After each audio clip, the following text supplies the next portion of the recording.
let's talk about Garfield.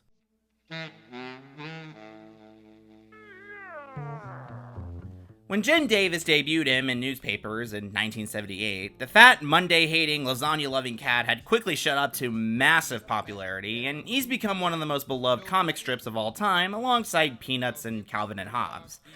And it's not surprising to see how fast he's grown, because the comics are pretty hilarious, and they've had tons of memorable characters to be found.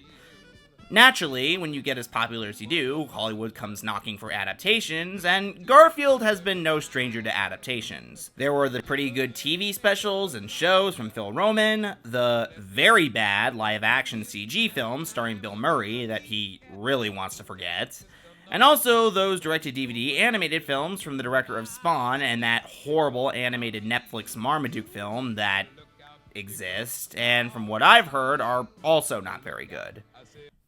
And now we have a brand new animated film out right now in theaters featuring the lazy cat entitled The Garfield Movie.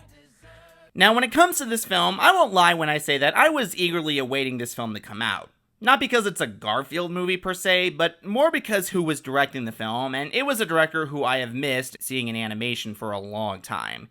And that, of course, being director Mark Dindal.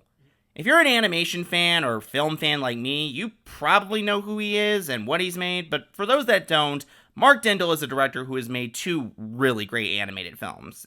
He started off as an effects animator working at Disney before he finally got the chance to move to the director's chair, with his first film being the Warner Brothers animation musical Cats Don't Dance.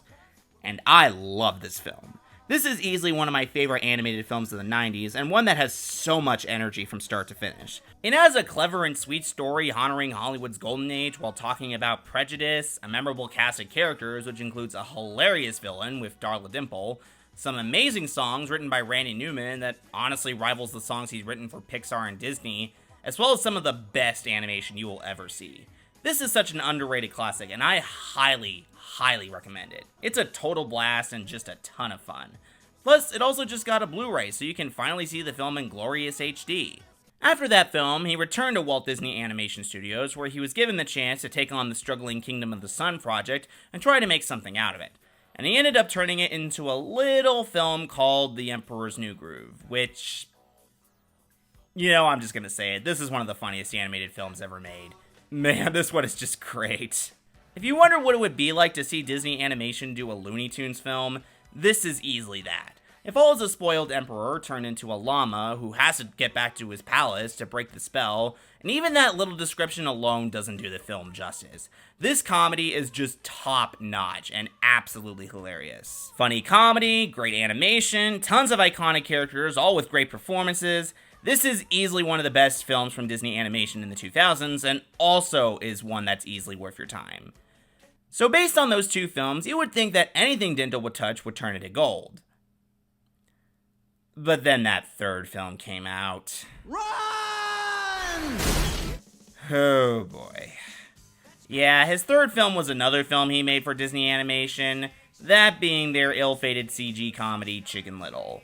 And I've already briefly said this in a previous film review, but it bears repeating.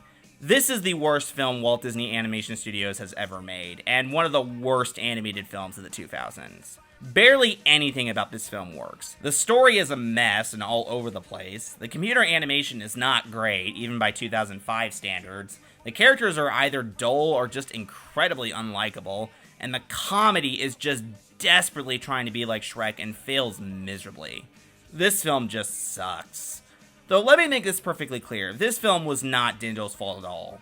For those that don't know, this was when Disney Animation was at a low point, and this film was unfortunately a product of executive interference, where it was turned from a film featuring a father-daughter relationship and a girl trying to overcome her fears, into a crazy film about aliens and pop culture jokes and whatnot.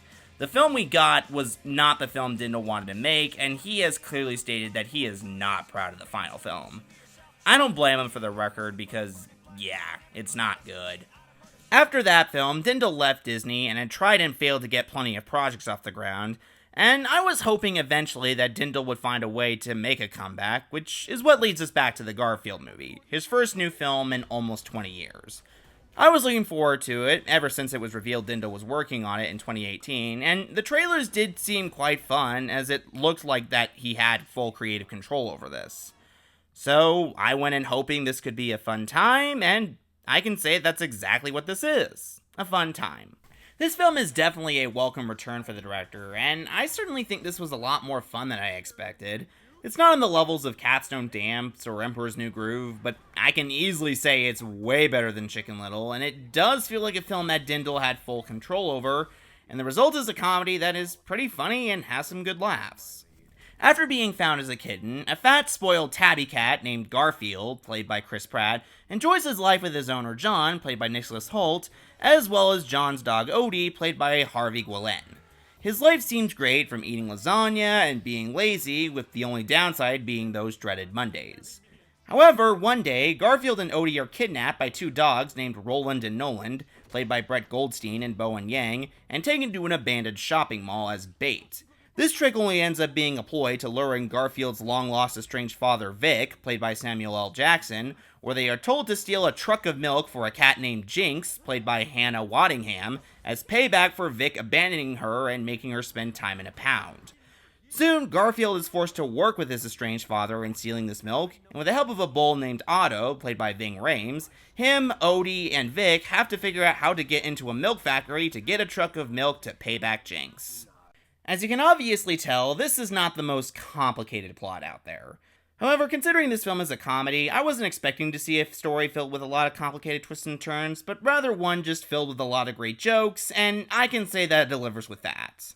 This is a pretty funny film, and it does have a lot of that manic energy that you would expect from Mark Dindal, which includes fourth wall breaks, over-the-top action, crazy slapstick, and also just some hilarious running gags. It helps this film was co-written by Dave Reynolds, who also wrote The Emperor's New Groove, and he does inject a lot of great comedic moments in the film. The heist plot itself just works, and I think it leads to some great set pieces. The entire scene where Garfield, Odie, and Vic get into the factory and try to make their way to the milk truck is really hilarious stuff, which includes a moment where Garfield has to get off some cheese block before he's sliced and diced. And even when it comes to the heart of the film, the scenes with Garfield and Vic trying to reconnect do work, and they are sweet. If there were a downside to this plot, there's one minor one and also one big one. The minor one mainly has to deal with the fact that the first act went by way too quickly. Like, I'm all for getting the ball rolling fast, but I think they kicked the plot into gear a little too quickly. Though, the film's pacing improves after that opening. However, this story does have a big problem that I'm still trying to wrap my head around, which was this. I don't know if this needed to be a Garfield movie. Now let me make this clear, I do like this film, and as a manic heist comedy, this really does work. That being said, I don't know why this had to have Garfield and Odie as the main characters, because this feels like an original heist comedy with pets, except Garfield is the main character. And even then, him and Odie are really the only major players that are from the strip. John only has a supporting role, Liz and Nermal only make small cameos, and other major characters like Garfield's crush Arlene aren't even in the film. The other characters you see in the film are originals. If you took everything Garfield related out of this film, you wouldn't miss anything apart from a couple of the Easter eggs and one scene that shows Garfield hating Monday and recreating elements from the comic strip. It feels like the only reason the IP was used was because it was the only way this film could be sold and be a hit. And if that was the case, the studio should be ashamed. And I just want to make this perfectly clear. I'm not angry at Dindal or anyone who worked on this film for that decision. That's mainly on the execs and the studio for this. I do think this could have absolutely have worked as an original film.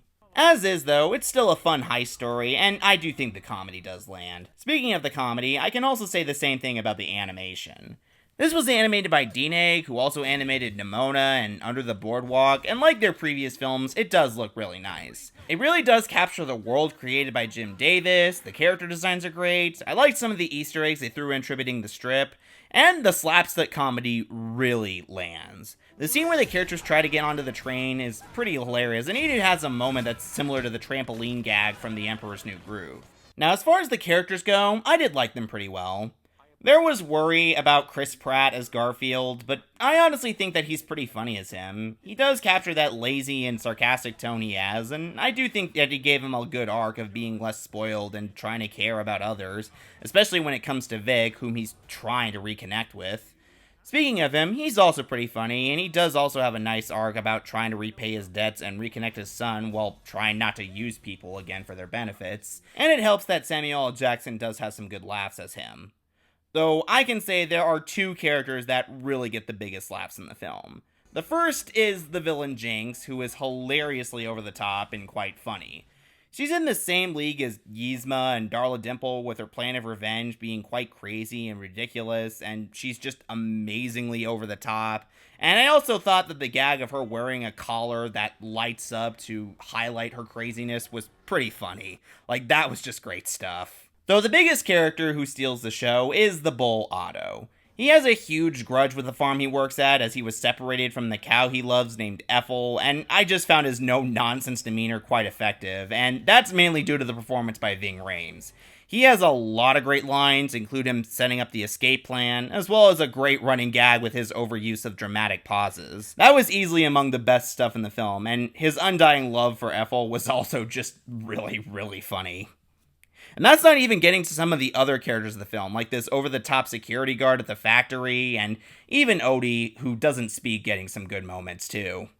But yeah, with that said, I really did have fun with the Garfield movie. I know I might be crazy for saying that, but hey, I like some silly films at times. What can I say? While I don't know if it needed to use the IP for the story, I still had fun with it due to its hilarious heist story, great animation, and tons of characters with laughs. If you're looking for a fun animated comedy to see this summer, this is a good one to check out. I don't know if it fully works as a Garfield movie, and I'm not entirely sure that this is probably a movie I consider amazing, but it sure does work as a hilarious heist comedy, and it's quite silly and fun, so yeah, I think it's effective. And that's why I'm giving the Garfield movie an 8. Overall, a pretty fun film. I'm glad to see Mark Dindal make his well-returned comeback, and I do hope that he gets to do more animated films in the future, because his absence was sorely missed. And whatever he'll do next, I'll easily support. And as for this film, this fat lazy cat sure does have a ton of great laughs.